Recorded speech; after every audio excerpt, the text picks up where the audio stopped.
In the bustling city of Silver Heights lived Adrian Cole, the only son of one of the richest businessmen in the country. Adrian grew up in luxury. Private schools, fleets of cars, a mansion large enough to get lost in. To everyone, he was a prince of fortune destined to inherit an empire. But behind the walls of his wealth, Adrian longed for something more than money could buy. One summer, while visiting his father's farmland on the outskirts of a poor village, Adrian's eyes fell on Mira, a young woman with a gentle smile. She was different. Her clothes were worn, her family barely had enough to eat, but her laughter carried a beauty money could never purchase. They met often under the old mango tree near the stream. Mira told him stories about hope, faith, and surviving on little.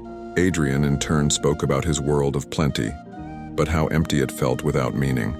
Slowly, friendship blossomed into love. When Adrian finally told his parents, their reaction was thunderous.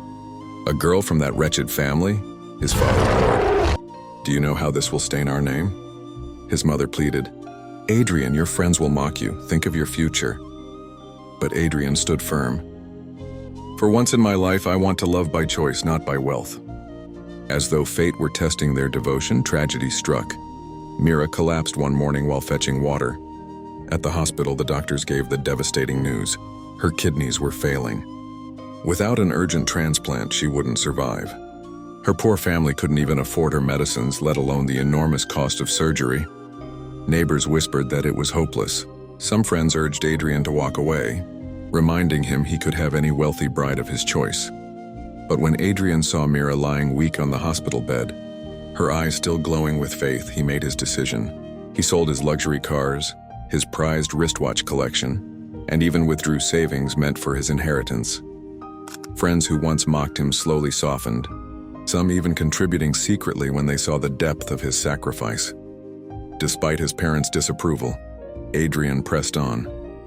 Finally, enough money was raised. Mira was taken to the city hospital where the delicate surgery was performed.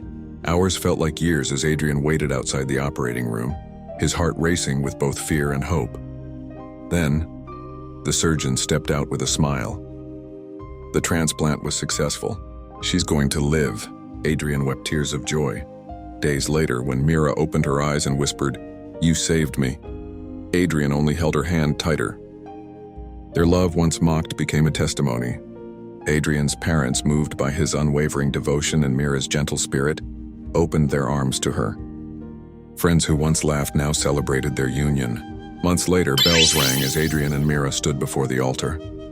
She walked down the aisle, not in diamonds or gold, but in a simple white gown, her smile brighter than any jewel. Adrian's parents and friends cheered, their hearts finally softened. In the end, wealth and poverty were no barrier. Love had conquered pride, and sacrifice had given birth to a new family united by hope. And as Adrian held Mira's hand, he knew he had gained the greatest treasure of all, not riches, but a love worth living and dying for.